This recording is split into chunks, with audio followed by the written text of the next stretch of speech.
Hello children, welcome to AIMS India's online classes. This is biology session. You are watching sense organs. You know children, there are 5 main sense organs present in our body. They are called the 5 gateways of knowledge. So whatever the knowledge we gain through these sense organs. In the today's class, let us know about these sense organs. Okay? Eye, ear, tongue, skin, nose. These are the 5 main sense organs. Are you ready children? Let us proceed. What do our sense organs do? Or what do our senses do? Our senses have several roles to play. They aid our survival by directing us towards certain informations of our environment that are important for us and influence some activity. What is that activity? Stimuli. It is the basic characteristic feature of all living organisms, isn't it? What is the basic characteristic feature? Respond to stimuli. It indicates the life, it indicates the behavior of an organism. Okay? So, as for example, tasty foods draws towards them and our mouth starts salivating, watering. Our senses also help us locate mates, seek shelter and recognize our friends, isn't it? Incidentally, our senses also give us the opportunity to find pleasure in music, art, athletics, etc. You may have experienced the feeling hurt to see someone in pain, isn't it? If you heard that someone who is very close to you expired due to corona, you will express your gratitude. You will express your agony, isn't it?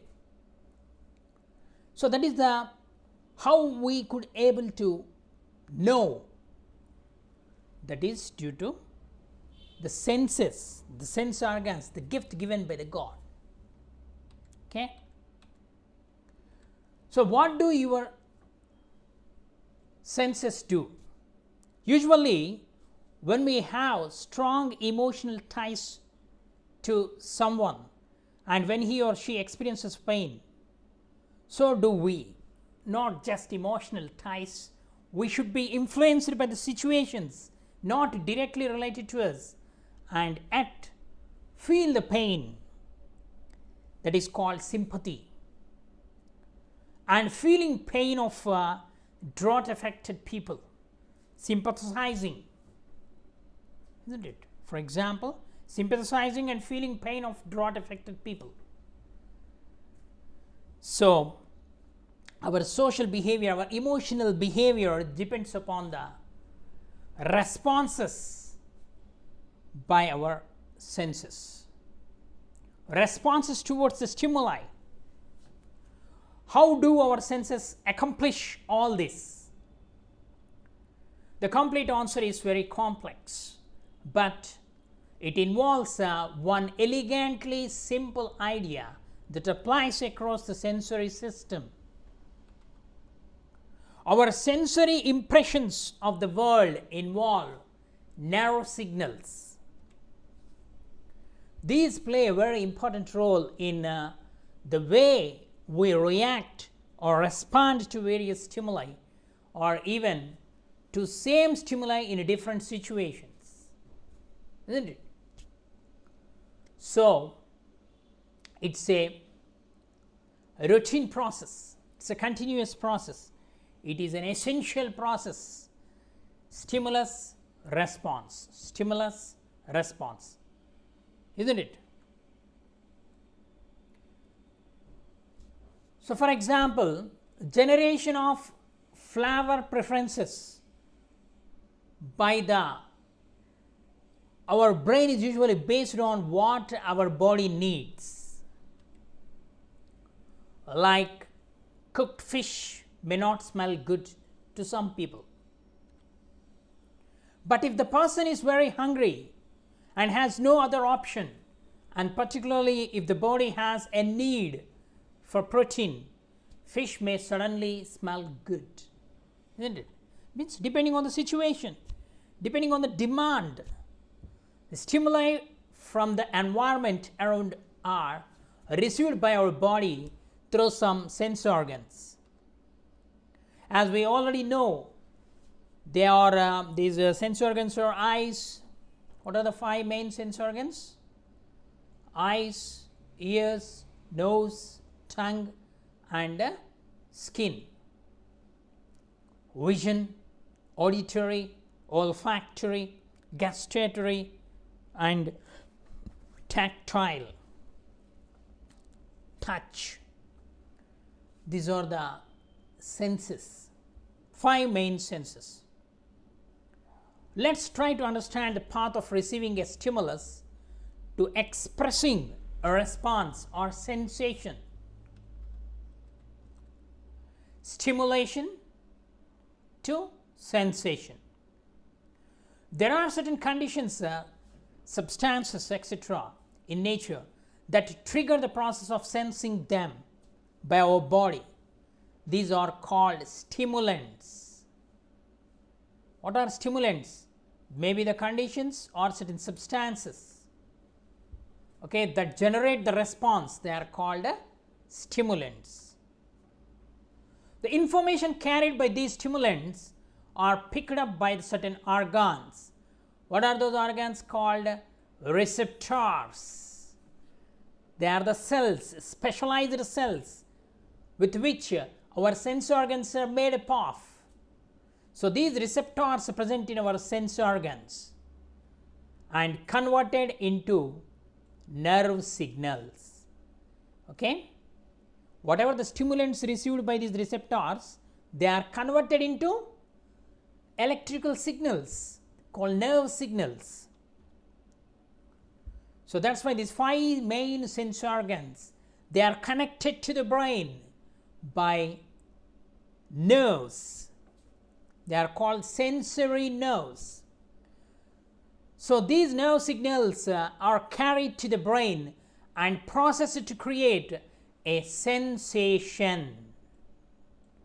Okay, first stimulus, that stimulus received by the receptors, carried to the sense organs are connected to the brain through nerves. So, these sense organs convert those receptors, those signals into nerve signals and pass it to the brain where the sensation takes place. How interesting, see. For example, when reflected light, it is a stimulus.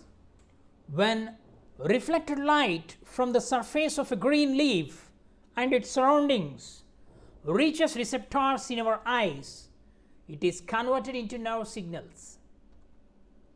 So, these signals reach the brain and are interpreted, means analyzed. Okay, it is searched, and how it is interpreted? Interpreted as green colored shape against a background, and we see this as a leaf. Then our brain decide, yes, it's a green leaf. Okay, the response immediately it is generated. So, brain is the center for all sensitive activities. It is the center for all sensitive activities. It receives information through sensory nerves that bring nerve signals from the sense organs, and after interpretation sends off the signals through another type of nerves called as motor nerves to parts that are to be shown the response.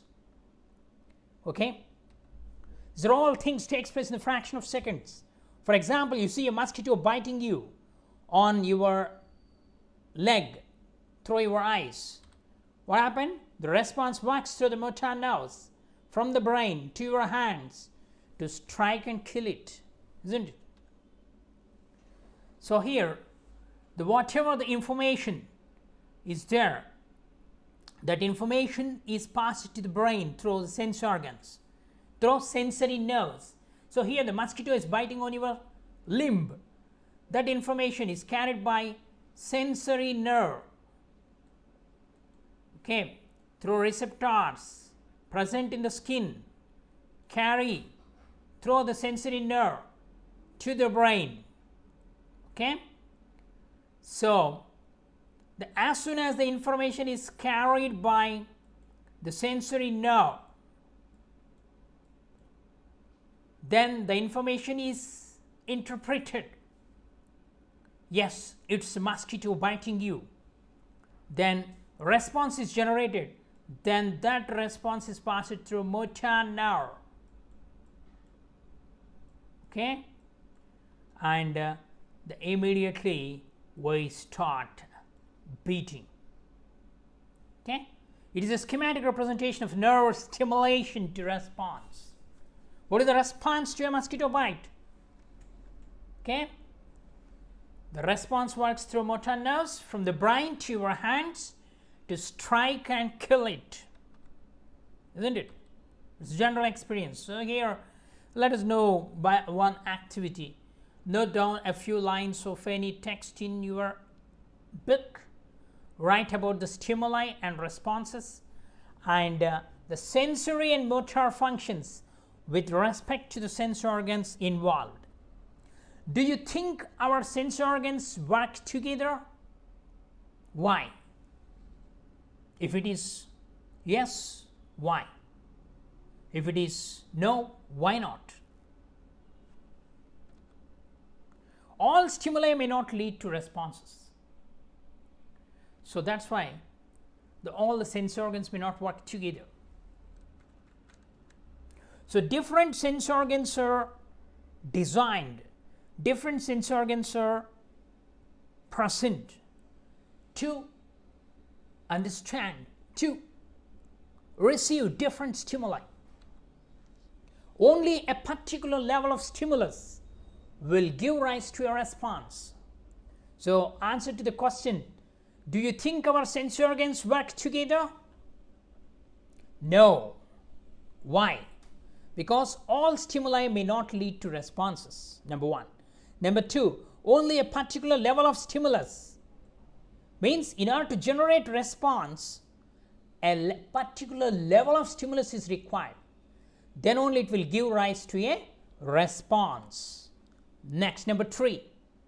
Moreover, the changes in stimulus also go unnoticed if they are not of a particular level. Okay. Next, another activity.